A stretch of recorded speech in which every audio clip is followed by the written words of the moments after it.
Hello everyone, welcome you all to Study Funda. आज का ऐसे राइटिंग का टॉपिक हमारा डिसेंट के ऊपर है। डिसेंट बेसिकली बहुत टाइम से न्यूज़ में है।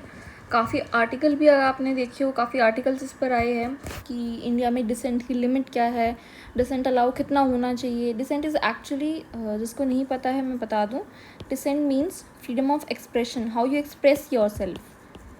आप अपने आप को कैसे एक्सप्रेस कर रहे हो, फ्रीडम ऑफ एक्सप्रेशन, वो सब डिसेंट के अंदर आता है। आपके पास राइट है प्रोटेस्ट करने का, आपके पास राइट है क्रिटिसाइज़ करने का, तो वो सब डिसेंट में काउंट होता है। अच्छा, आज का ऐसे डिस्कशन स्टार्ट करने से पहले मैं आपको बता दूं कि ये आज का लास्ट, इस सीरीज़ का लास्ट ऐसे है।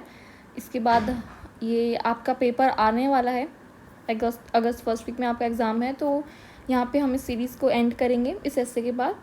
और आई होप जितना भी आपने सीखा हो इस सीरीज़ से, उसकी नॉलेज यूज़ करके आप बहुत अच्छे से अपना पेपर 2 अटेम्प्ट करके आओगे। तो चलिए आज का ऐसे डिस्कस करते हैं। Freedom to dissent has its own limit.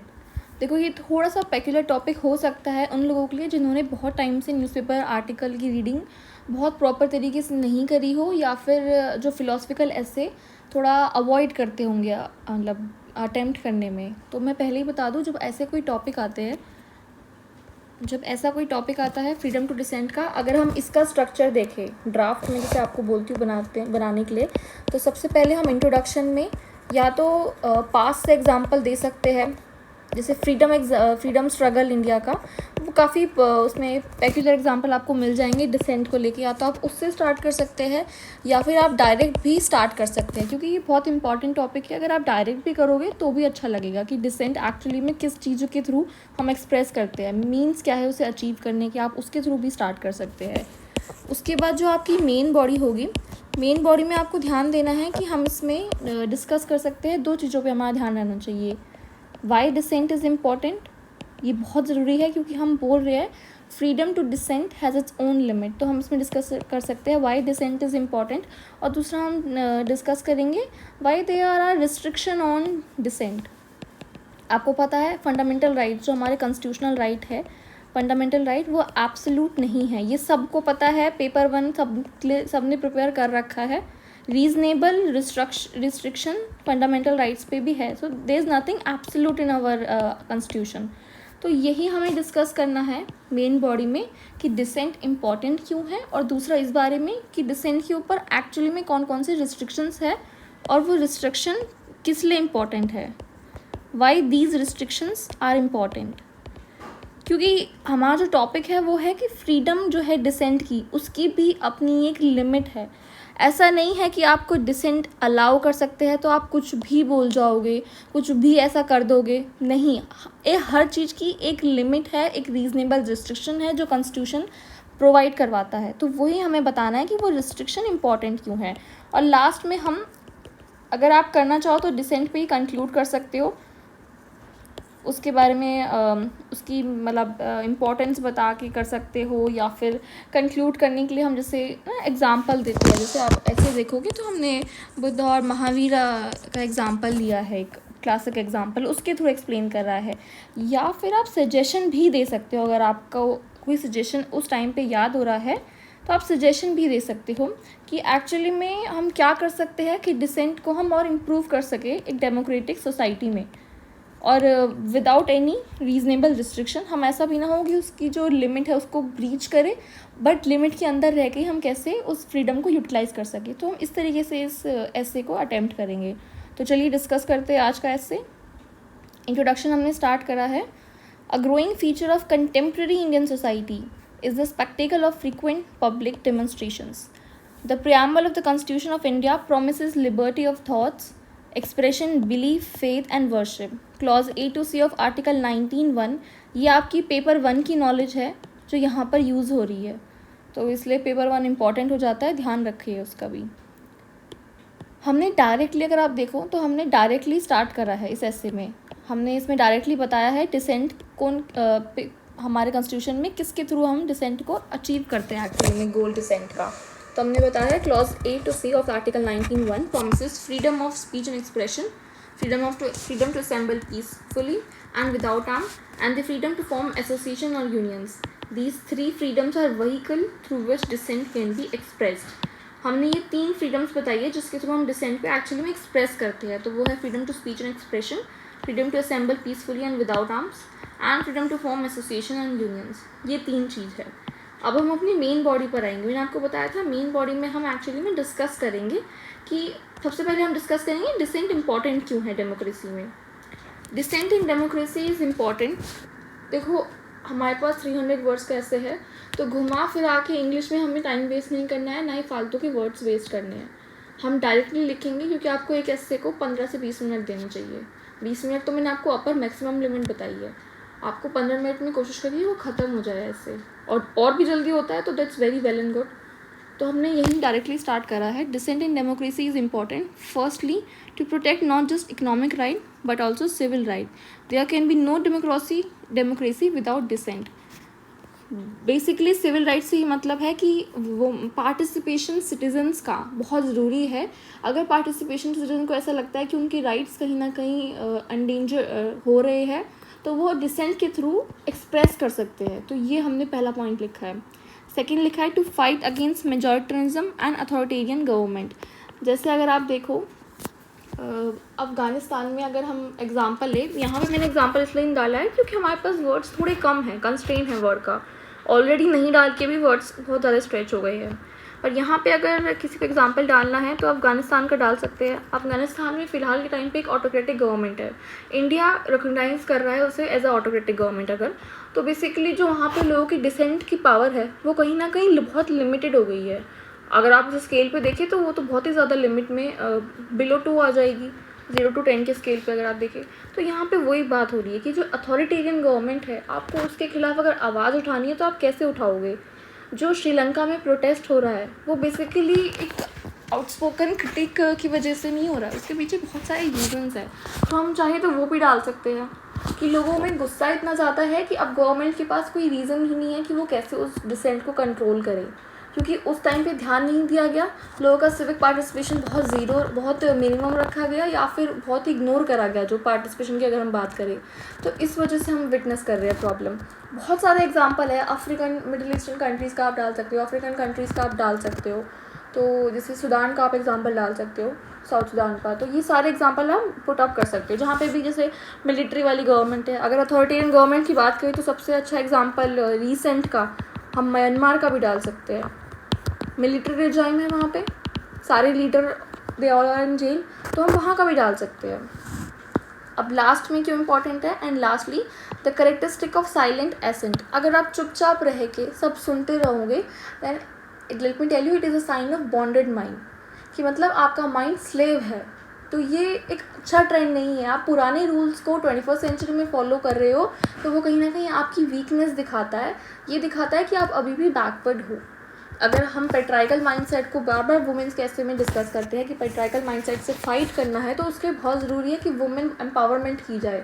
और उससे भी ज़्यादा ये ज़रूरी है कि वुमेन की कम्युनिटी से खुद आवाज़ आए अपने हक के लिए. अगर वुमेन डिसेंट करना अपने राइट के लिए शुरू करेगी तभी तो एग्जाम्पल. अगर साइलेंटली वो सफ़र करती रहेगी या कोई सिटीजन सफ़र करता रहेगा then it is actually a sign of a bonded mind. तो हमने वही यहाँ पे लिखा है. उसके बाद हमने लिखा है लेकिन डेमोक्रेसी फ्रीडम ऑफ डिसेंट को इंश्योर करने के साथ साथ there are also existing restriction and thus dissent is limited because of constitutional boundations. हमने यहाँ ये क्योंकि हमने कॉन्स्टिट्यूशन के बारे में लिखा हुआ है इंट्रोडक्शन में तो हमने यहाँ पे ये बता दिया dissent is limited because of constitutional boundation. अब हम डिस्कस करेंगे कि किस तरीके से डिसेंट को एक्चुअली में अनहेल्दी दिखाया जाता है, कैसे वो अनहेल्दी हो जाता है या क्यों बहुत ज़रूरी है कि डिसेंट के ऊपर भी लिमिट होनी चाहिए, वो हम डिस्कस कर रहे हैं. Dissent is unhealthy when expressing disagreement is confuse with making gross allegation on public authorities without proof.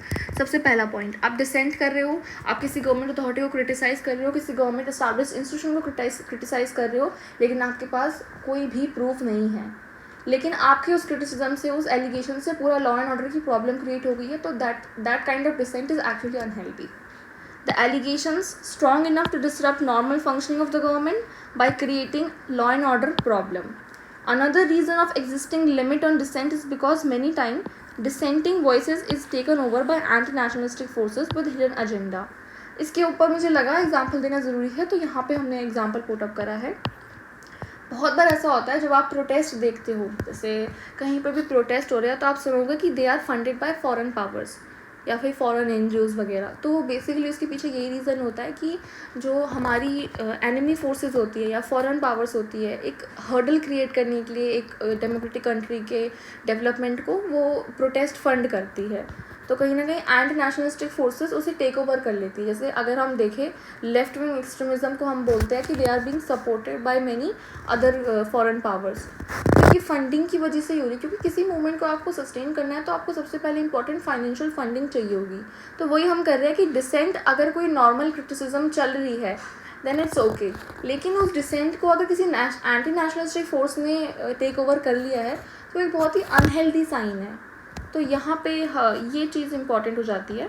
उसके बाद हमने इसमें एग्जांपल दिया है, बहुत नेचुरल एग्जांपल देंगे। प्लीज़ इसमें कोई भी आप ऐसा एग्जांपल मत देना जो कुछ आप एग्जामिनर को या कुछ ऐसा जो सपोर्टेड ना हो किसी एविडेंस के साथ। कुछ ऐसा एग्जांपल हमें देने की ज़रूरत नहीं है। तो इसलिए बहुत कोशिश करिए जब भी आप ऐसे लिखते हैं बहुत न्यूट्रल होकर ऐसे लिखें। तो यहाँ पे हमने एक न्यूट्रल एग्जांपल दिया है जो कि एक्चुअली में गवर्नमेंट ने प्रूव करा हुआ है। For example, as per government report, the protest against the major nuclear power plant construction has been funded by foreign power to disrupt the developmental process. ये बहुत टाइम पे न्यूज़ में था। इनफैक्ट जब NGOs के लिए लॉ चेंज हुए थे कि हर 5 साल पे, मे बी आप लोगों को ये शायद न्यूज़ पता नहीं होगी, बट हर 5 साल पे NGOs को री रजिस्ट्रेशन करवाना है अपना, और कुछ NGOs को गवर्नमेंट ने ब्लैक लिस्ट भी कर दिया था। तो उसके पीछे जो रीज़न आया था वो ये आया था, गवर्नमेंट ने ये कहा था कि बहुत सारे जो डेवलपमेंटल प्रोसेस के अगेंस्ट जो प्रोटेस्ट होता है, लोग सड़कों पे उतर आते हैं, वो एक्चुअली में फॉरेन फंडेड होते हैं और वो NGO हेल्प करते हैं। तो यहाँ पे हमने इसलिए ये वाला एग्जाम्पल पुटअप करा है। And lastly, the dissenting voices sometimes give way to the violence and create armed uprising as seen in Capitol Hill protest. ये तो आप सबने देखा होगा कैपिटल हिल प्रोटेस्ट, तो क्लासिक एग्जाम्पल है। इसलिए, और ये एक्चुअली में कहीं ना कहीं इंडिया से रिलेटेड भी नहीं है, तो बहुत ही न्यूट्रल एग्जाम्पल हुआ, इसलिए आप ये पुटअप कर सकते हो। कैपिटल हिल प्रोटेस्ट जिसको नहीं पता वो है USA का। एक्चुअली में डोनाल्ड ट्रंप ने कुछ इस तरीके जो हमारे मतलब कुछ इस तरीके के हम कहते हैं स्पीचेस वगैरह दिए थे जिससे एक्चुअली में पूरा जो क्राउड वहाँ पे गैदर था इट बिकम वायलेंट। तो इसको इसलिए हम बोल रहे हैं कि जब तक इनफैक्ट सुप्रीम कोर्ट की भी गाइडलाइंस है, अगर हम देखें खड़क सिंह केस में, कि जब तक आप कोई नारेबाजी कर रहे हो या कुछ ऐसा बात बोल रहे हो जिससे वायलेंस नहीं हो रहा है तब तक इट्स ओके, बट जैसे ही वहाँ पे आर्म्ड अपराइजिंग होती है या वायलेंस क्रिएट होता है जिससे कि लॉ एंड ऑर्डर की प्रॉब्लम क्रिएट हो सकती है, तो वहाँ पे आपका fundamental right it's not absolute, it is restricted by the constitutional laws. तो ये चीज़ हमें याद रखनी है। अब हमने अपनी मेन बॉडी डिस्कस कर ली है, अब हम डिस्कस करेंगे हमारा कंक्लूजन। मैंने आपको बताया था आप कंक्लूजन 2-3 तरीके से डिस्कस कर सकते हो। मेरी पर्सनल चॉइस एक्चुअली में रहती है कि जब हम कंक्लूजन डिस्कस करें, अगर हम चाहते हैं कि अच्छा एक कंक्लूजन लिखा जाए थर्ड पैराग्राफ में, तो कोशिश हमेशा पर्सनल चॉइस हो जाती है, हमेशा ये करो कि आप सजेशन दे दो, चाहे सजेशन 1 लाइन में हो या 2 लाइन में हो, बट कोशिश करनी है कि सजेशन दे के ही एंड करना है, क्योंकि उससे एक एग्जामिनर को पर्सपेक्टिव मिलता है कि ऊपर जो भी हमने कंटेंट पढ़ा है एस्से का मेन बॉडी में और इंट्रोडक्शन में, उससे रिलेटेड इसने कोई सजेशन दिया है स्टूडेंट ने, तो उसको उसका मतलब पूरी नॉलेज है टॉपिक की। तो इसलिए हमने इस तरीके से करा है। Dissent and democracy are often considered synonymous in a liberal democratic social order. For promoting healthy trend of democracy, it is necessary to promote civic participation of every individual and strengthening of judicial system. हम बोलते हैं ना कि proactive judiciary चाहिए, वो इसलिए हमने सिर्फ एक लाइन में ये लिख दिया है कि एक्चुअली में क्या कर सकते हैं डिसेंट को बचाने के लिए या डिसेंट को प्रमोट करने के लिए, और with in the constitutional right हम उसे अपने राइट को एक्सरसाइज भी कर सके। हमने लिखा है सिविक पार्टिसिपेशन होना चाहिए हर इंडिविजुअल का और जुडिशल सिस्टम का स्ट्रेंथनिंग होनी चाहिए, बस। उसके बाद हम देखते हैं, हमने लिखा है democratic societies are the best of the available models in managing dissent with the least harmful effect on the dissenter. This is the true work of democracy. उसके बाद हमने ये एक लाइन लिखी है कि इलेक्शन और voting are the means to achieve this. मैंने आपको बताया था आप एग्जाम्पल दे सकते हो बुद्ध और महावीरा का, जैसे हमने दिया है तो हमने यहाँ पे कोट करा हुआ है, Buddha and Mahavira were dissenter first and the philosopher next.